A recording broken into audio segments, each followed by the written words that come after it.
Welcome in everyone to the Football Addicts Anonymous podcast. Happy Football Friday. We get college football this weekend, y'all, and it's going to be great. Week 0 coming up tomorrow. We have preseason week 3 for the NFL going on.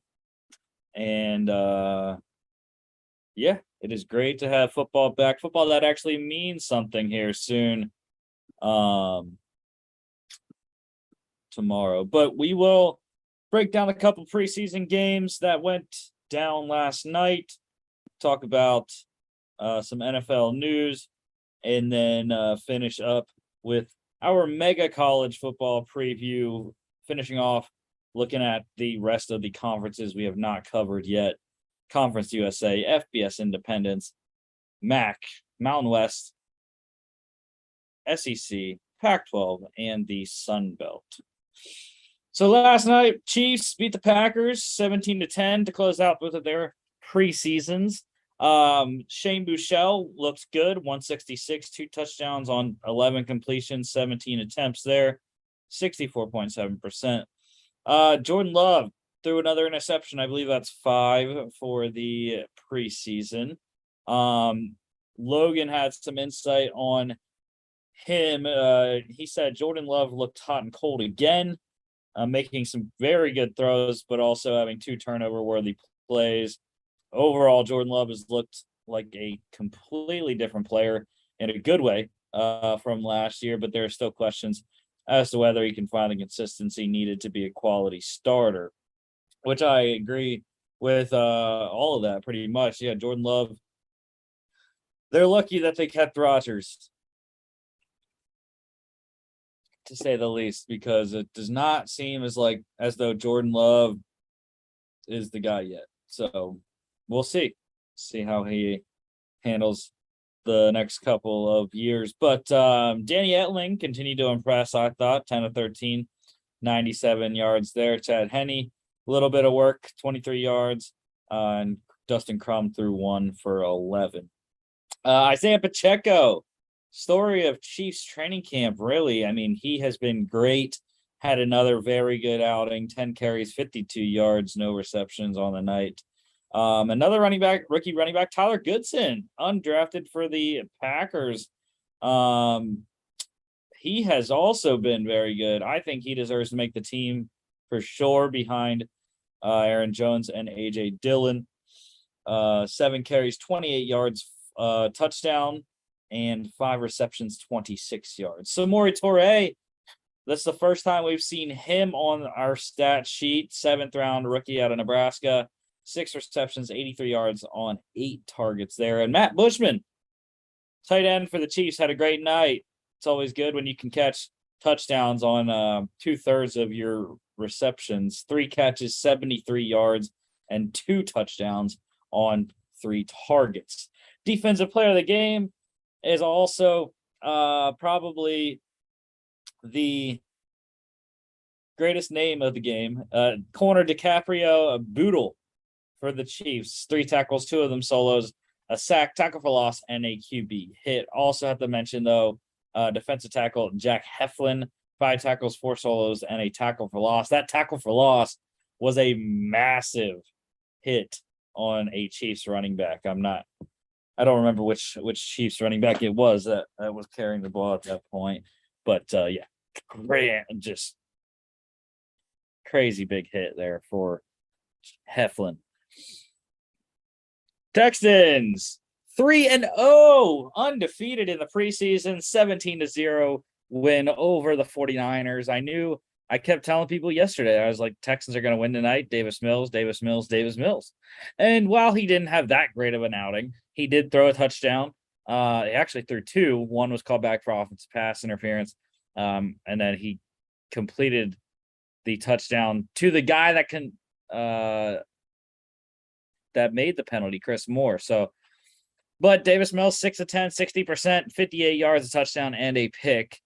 Brock Purdy has looked very good in the preseason. Mr. Irrelevant, 13 of 20, 65%, 182 yards. He did have an interception, but 3 carries for 10 yards added on. Trey Lance, efficient, but didn't go very many places. 7 of 11, 63.6%. Completion, 49 yards on the night. Marlon Mack had a good game, 10 carries, 55 yards. Damian Pierce, telling y'all, this man is going to be a league winner into fantasy. 6 carries, 37 yards, and he scored another touchdown. Ross Dwelly is your leading receiver of the game, 3 catches, 42 yards on 3 targets. Chris Moore scored that touchdown. Like I said, he also overall had 2 catches for 35 yards on 3 targets. Defensive player of the game, there's a couple good ones there. I am going to go with defensive end Charles Omenihu, though, with the Niners. 3 tackles, all of them solos, a sack, 3 tackles for loss, and a QB hit, just because he was playing against his former team and had a good night. Defensive tackle Kurt Hinish for the Texans with the same exact stat line as Omenihu. NCAA news. We have some bad news to start here. So, 3 San Diego State players are being sued for allegedly a gang rape occurring last year at an off-campus party at San Diego State of a 17-year-old girl. In the 3 players included is Bills punter, rookie punter Matt Ariza. So Logan has some comments on this here. Some of the details of this case are particularly gruesome. The Bills have yet to release a statement on this matter and with Ariza. And reports are that some teams knew about the situation before the draft, including the Bills, could have explained why Ariza fell in quotes there and was the 3rd punter taken instead of the 1st. So yeah, very difficult situation. Hate that is a lawsuit right now. Hate that it had to happen to this individual if it did happen. And we'll wait for more information as it comes out on that case. But we did have some trades. We had 3 go down this past week in between shows. The Cardinals got some offensive line help. They traded a 2023 5th-round selection to the Buffalo Bills for guard Cody Ford. Pretty good guard for Buffalo, transitioned from tackle to guard and has stuck there ever since. I think it's going to be a good addition for Arizona. The Jags also got a guard. They traded the Packers a 2023 7th-round pick for guard Cole Van Lanen, the Green Bay native, finally having to leave Green Bay to head to Jacksonville. Not as talented as Ford is, but Van Lanen still a solid interior offensive line backup there. And Ugo Amadi is on the move once again. The 2nd time being traded this offseason, traded from the Raiders to the Eagles, and then just 9 days later, the Eagles traded him to the Tennessee Titans. So the Eagles in exchange got a swap of 2024 late round draft picks. Other NFL news here, the Chiefs legendary quarterback Len Dawson, he passed away on Wednesday at the age of 87. Super Bowl IV winner with Kansas City, was iconic. The cigarette picture, and also the Chiefs did a nice tribute, as Logan said, and they recreated one of his other iconic photos of him standing in the leaning into the huddle and calling the plays on the first play of the game there. The Chiefs did that. So our thoughts go out to the Dawson family there. Chargers head coach Don Coryell. He was announced as the coach contributor finalist for the 2023 Hall of Fame class. Very deserving. Creator of the Air Coryell offense, was had some great Chargers teams and was also the Cardinals head coach at one point too, but known for his Chargers days. And yes, Don Coryell, very deserving to hopefully he gets voted in, which I believe it's a formality and he will be. The Bengals franchise safety Jesse Bates III, he has returned and he signed his franchise tender. He will play on the tag this year. The Commanders, they are retiring quarterback Sonny Jurgensen's number 9 jersey on January 8th, 2023, week 18 game against the Dallas Cowboys. Sonny Jurgensen, great quarterback in Washington's history, and very deserving for his number to be retired. 49ers running back Elijah Mitchell is on track to play week 1, head coach Kyle Shanahan said. So good news for the Niners there. There are a lot of veteran free agents still available right now. Among them, wide receiver Odell Beckham Jr., defensive end Trey Flowers, defensive tackle Ndamukong Suh, linebacker Will Compton, corner Joe Hayden, defensive end Jason Pierre-Paul, wide receiver Emmanuel Sanders, and tight end Eric Ebron. Logan mentions that the Bills have begun recruiting OBJ to Buffalo. Don't like that fit at all with Gabriel Davis stock personally. And I love Khalil Shakir as well, 5th round rookie out of Boise State. Speaking of the Bills, they will not play their starters tonight. The Panthers, I believe, are not playing many of theirs either. So we'll get some backups in. The Bucks quarterback Tom Brady, he is going to start tomorrow and play in his return to Tampa Bay. The Steelers, they will start Mitch Trubisky at quarterback this weekend, signaling that he is still the leader in the race ahead of Kenny Pickett. So we'll have to see how Pickett plays again in this last game here. Seahawks, couple of retirements here. Seahawks linebacker Shaquem Griffin, he has retired. Great story, Shaquem Griffin. No left hand, playing one-handed in the NFL. Just crazy great story there for him, and it was great to see him drafted to the team that had his brother when Shaquille was in Seattle, now in Jacksonville. But yes, Shaquem Griffin has retired from the NFL, as well as Packers and Browns center J.C. Treader. He is gone. There have been rumors galore about teams signing J.C. Treader, especially the Buccaneers and the Browns losing centers this preseason here. But no longer available. J.C. Treader, great career for him. He is now retired. The reserve pup list was activated this week. So that means that if a player is moved to the reserve pup list, physically unable to perform, they will miss the first 4 games of the season at least. They're among the players put on this list: Commanders defensive end Chase Young, Lions fullback Jason Kabinda, defensive lineman Romeo Okwara, and defensive lineman Josh Paschal. Ravens running back Gus Edwards, and 49ers corner Jason Verrett. Lions wide receiver Jameson Williams, he was placed on the reserve NFI list, non-football injury. They classified as a non-football injury because it happened in college, not while he was with an NFL team. So we will wait probably around mid-season, they said, to see his debut. Ravens left tackle Ronnie Stanley, he has passed his physical. He is coming off the PUP list, so good news for Baltimore in that regard. Injury-wise, though, around the league, Chargers corner J.C. Jackson, he is out 2 to 4 weeks.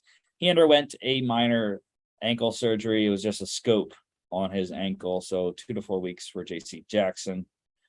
Bad news for the Colts punter Rigoberto Sanchez. He has torn his Achilles. He is done for the year. They have since made a corresponding move to get a new punter, and a pretty good one, I think.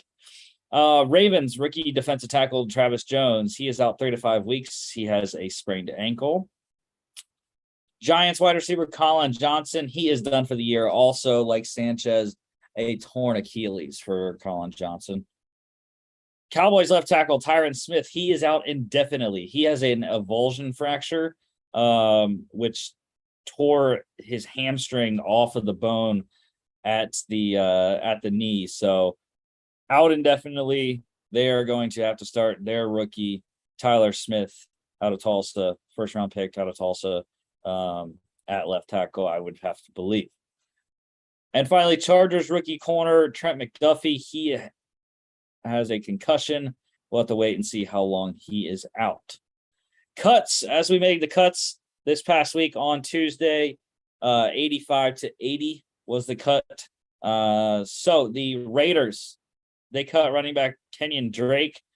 Logan has a comment there that buy as many Zamir White shares as you can, and I've been saying it, man. Zamir White is going to be the guy. Britton Brown has also looked very good in the preseason.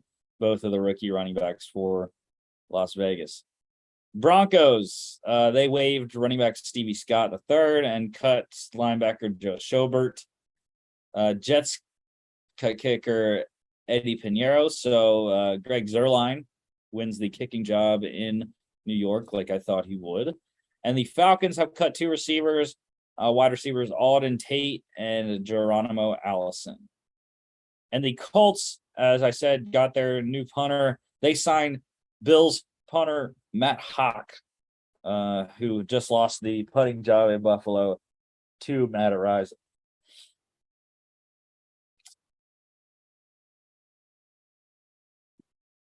Alrighty, let's get into the mega college preview here.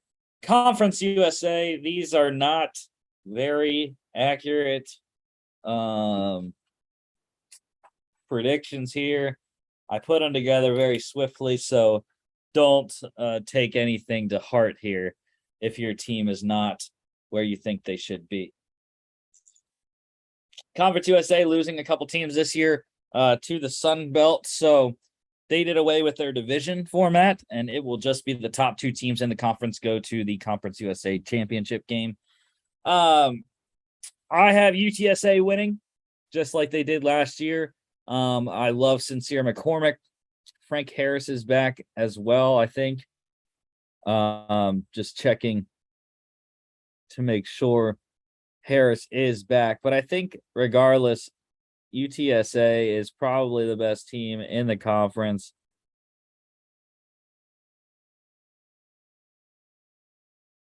Yes, Frank Harris is back. Sincere McCormick, however, is not back. He is on the Raiders. I completely forgot about that, but they do have Brendan Brady coming back for his senior year as well. And BJ Daniels is gone. So Brendan Brady is going to be your leading rusher.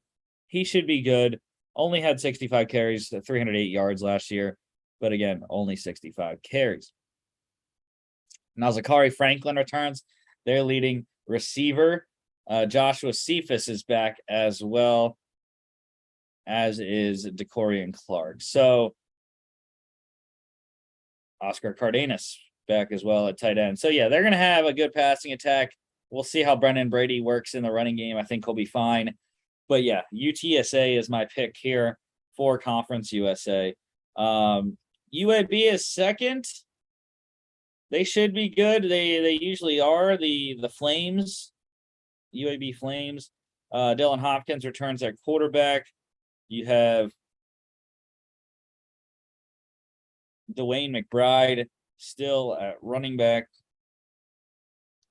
And Trey Shropshire at wide receiver. So they return everyone, their top guys at quarterback, running back, and wide receiver.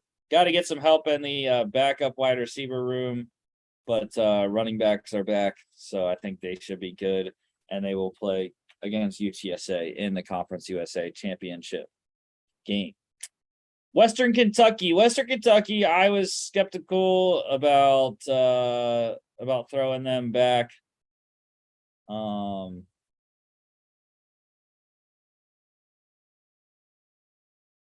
putting them back up high because of the losses that they had this year with Bailey Zappi getting drafted, Jarrett Stern's gone, Mitchell Tinsley is gone. Malachi Corley does return, so 691 yards there. And also, Noah Whittington is gone. So Kai Robichaux will get the start at running back there. Not sure who's going to be the quarterback, but I just think they're coached very well, Western Kentucky. So maybe they fall flat on their face and don't do well with the new quarterback, but I think that they'll be okay. Charlotte is my fourth team here. Chris Reynolds returns at quarterback. I like the Niners here. Calvin Camp at running back. And you also have Shadrick Bird coming back at running back. Grant Dubose at wide receiver. He is back, as is Victor Tucker. So they're going to have most of their guys back there for the 49ers. I never realized that their logo actually had a pickaxe inside of the C, but it is great to see that now.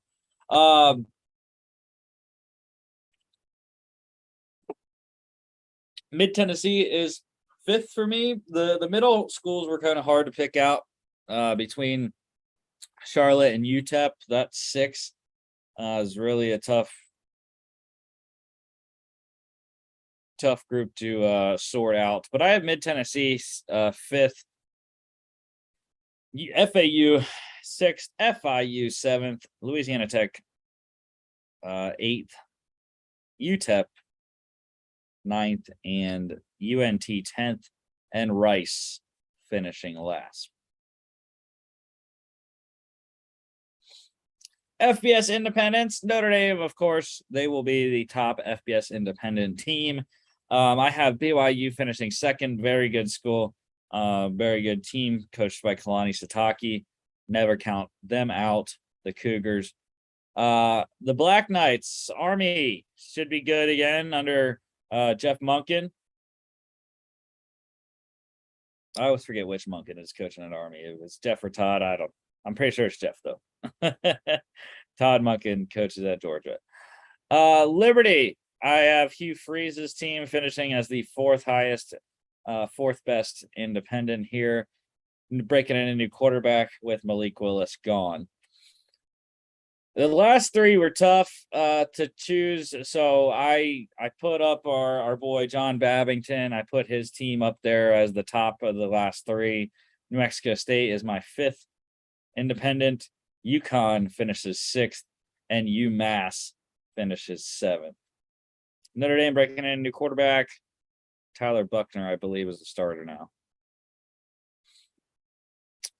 The Maction. Can't wait to get Maction back here. In the East, I have Buffalo getting back to the MAC championship game in Detroit. Kent State is going to be my second team. The Golden Flash is always good. They have a new quarterback as well after I believe Dustin Crum was their quarterback. I can never remember if he went to Kent or if he went to Toledo. But yeah, Kent State, the Golden Flashes should be good once again. Ohio, the Bobcats, I have them finishing third in the East. They should be decent.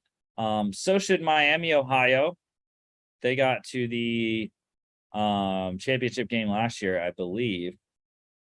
So Miami, Ohio, the Redhawks are my fourth place in the MAC East. Bowling Green, I have them finishing fifth, and Akron, the Zips, are my sixth place team. In the West, NIU, Rusty's Huskies is coming back, y'all. That was a great time last year. Rusty's Huskies on the Hermo Happy Hour on Twitter Spaces there. Go check out at Troy Hermo. Produces great content. Ball State, The Cardinals, they are my second team. I think they should be very good. They're breaking in a new quarterback, Drew Plickon from there. So they have to figure that out. Rocky Lombardi returns for NIU, by the way, at quarterback. Love him and the Huskies. Toledo Rockets, they are third on my MAC West picks. I think they should be good. Those top three, those are going to be your three fighting for the MAC West title. In the East, I think Buffalo, Kent State are the two. Maybe Miami or maybe Ohio gives them a shot, maybe both, but I think those two are the top there. And then I have the directional schools finishing 4th, 5th, and 6th: Central Michigan, Western Michigan, and Eastern Michigan. The Mountain West, Boise State returns to the Mountain West championship game. I think Hank Bachmeier should be improved in his, I believe this is 3rd year starting. Maybe it's only 2, but regardless, he should be better. And so should Boise State. Utah State, you're defending Mountain West champions. I think they're going to be good again, but not good enough to get past Boise State. Air Force, I love Air Force. They have some really good players there, and definitely, I think they and Army are fighting it out for the Commander-in-Chief trophy this year. Air Force, though, should finish 3rd in the Mountain Division. I do like them. Those top 3 there are going to compete for that division title. Colorado State, the Rams, I have them finishing 4th in the Mountain. Wyoming Cowboys are 5th, and the New Mexico Lobos are 6th.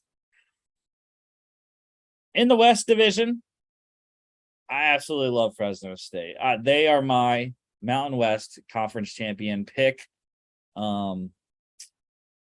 Jake Hayner is my guy. He is so fiery and so good. And he took down UCLA almost single-handedly last year at UCLA. So Fresno State should be a force, I think, especially in the Mountain West, and they will win the West Division and win the conference overall. San Diego State will push them, though. The Aztecs should be good once again.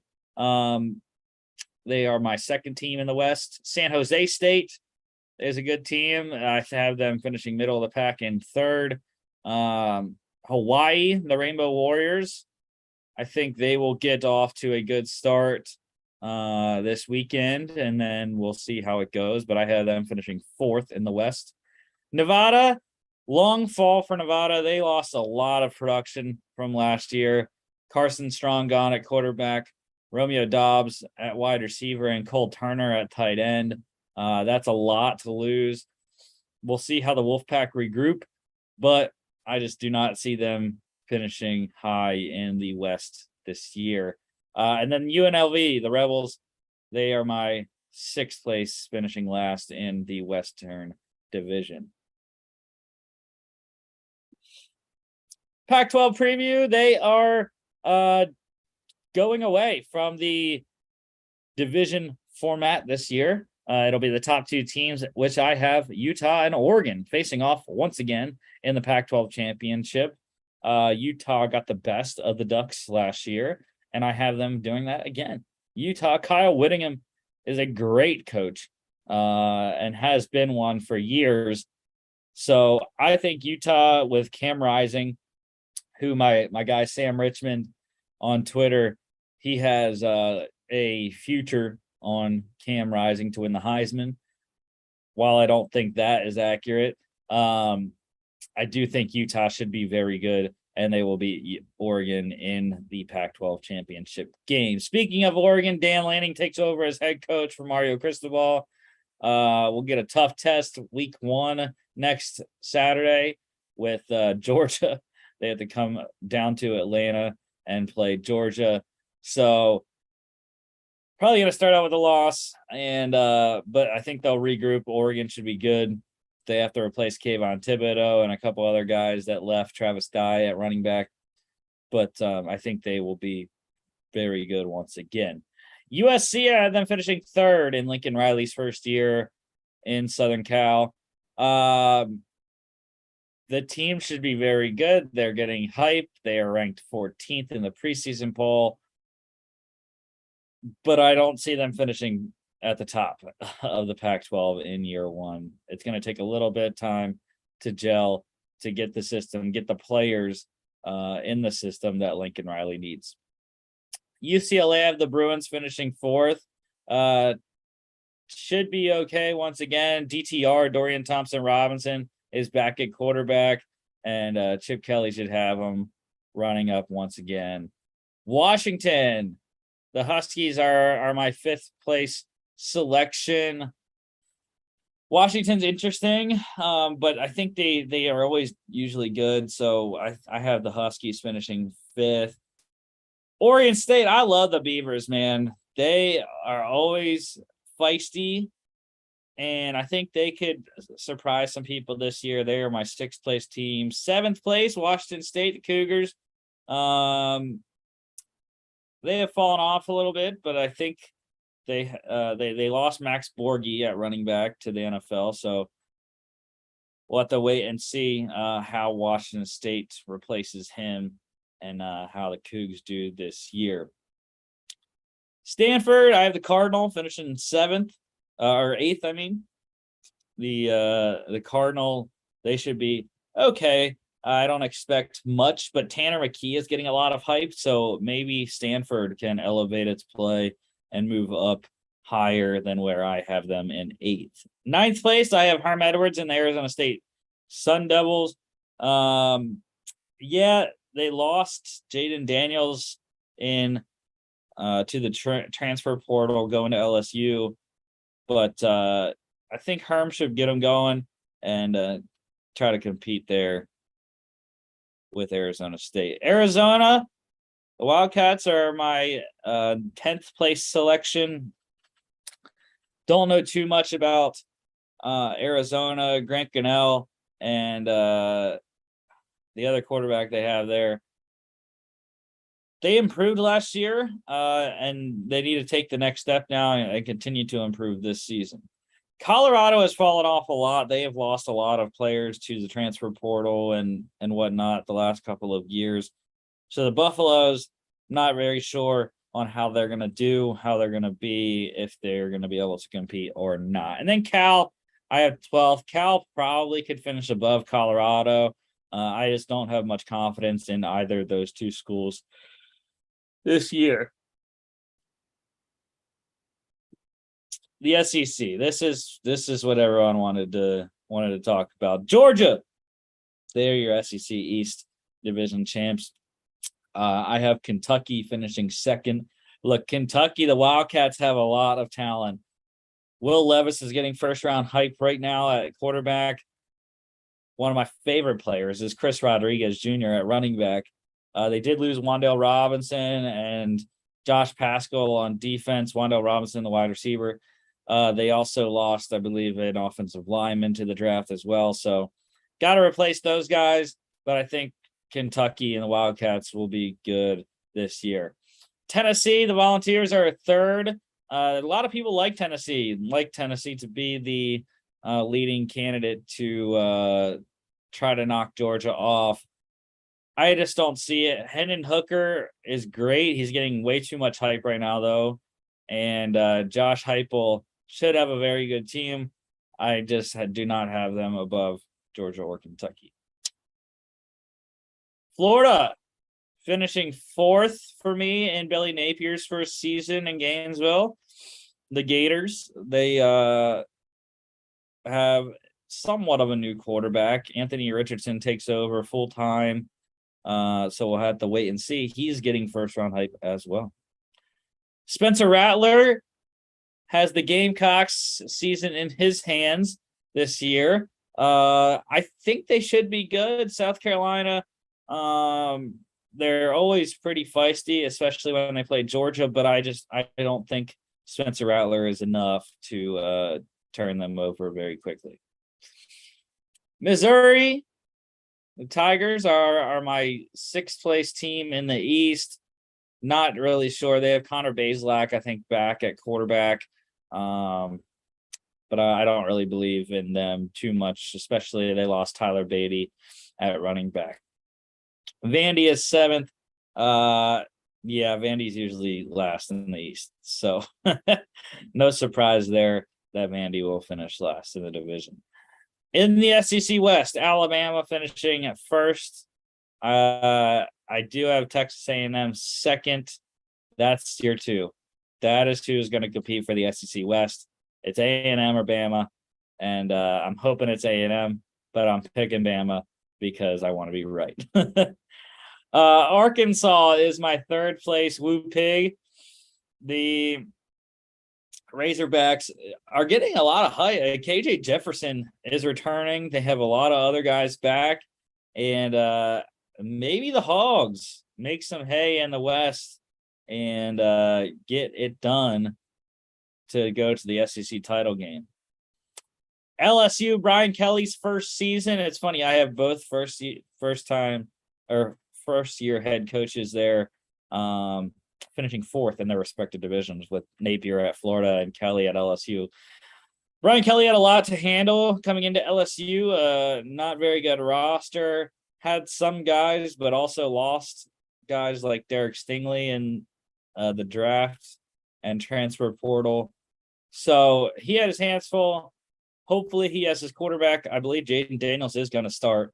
Wait and see though till next Saturday. And I think the Tigers could be all right. They're not going to be great though this year.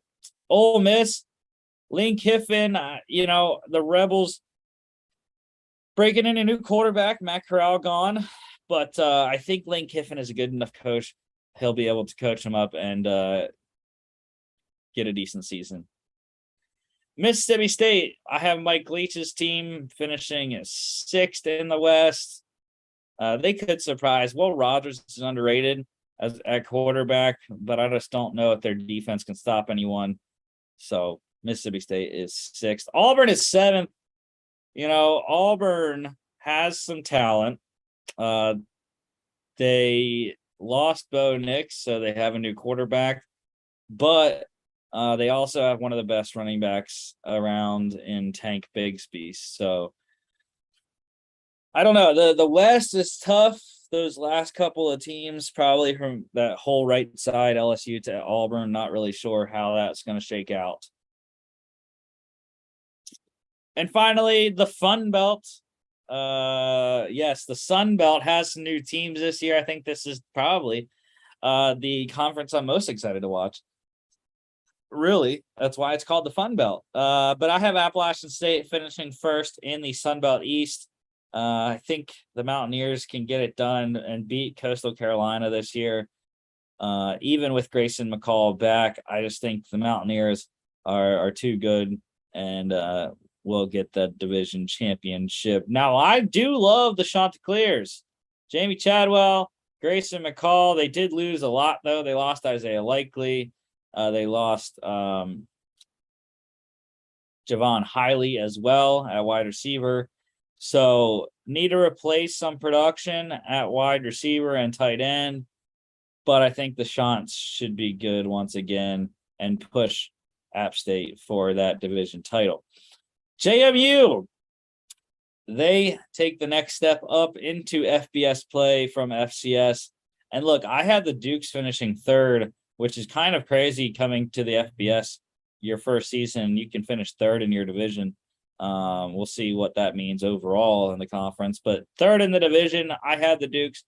Look, I love JMU. They are a very good program, and I think we'll be able to compete right away in the FBS.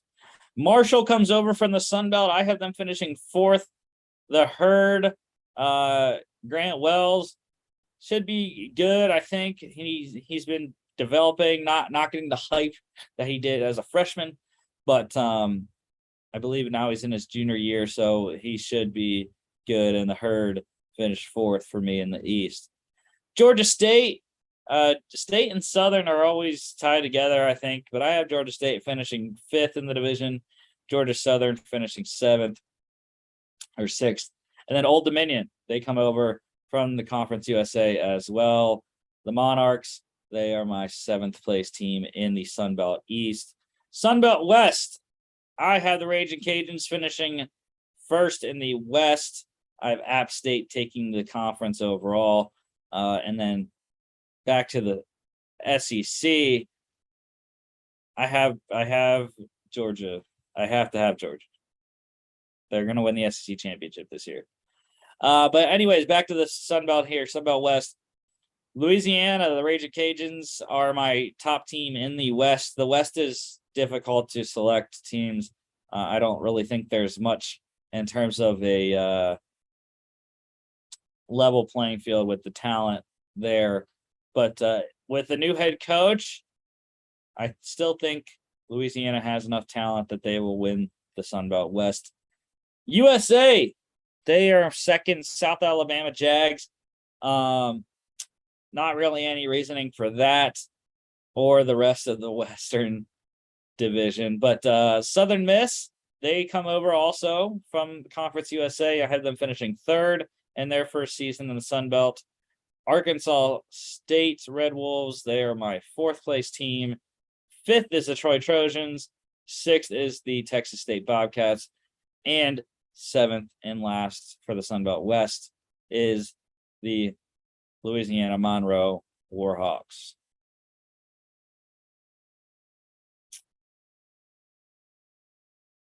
So there you have it. That is the Mega College Football preview, how I see it. Like I said, don't take those predictions to heart. They were done rather quickly. But next week, next Friday, we will have college football week 1. We will be previewing all the NCAA top 25 games and any other games I deem necessary to look out for. We'll also be having our award show, Super Bowl, college football playoff picks, as well as Heisman and season awards. So yes, like I said, Heisman, MVP, Offensive Rookie of the Year, Defensive Rookie of the Year, Offensive and Defensive Player of the Year, Comeback Player of the Year, as well as Coach of the Year. Don't forget to check us out tomorrow morning at 10 a.m. Eastern.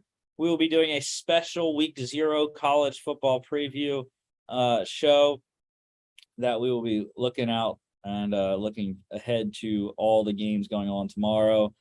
And make sure to check us out on all our social media at FAA Podcast on Instagram and Twitter.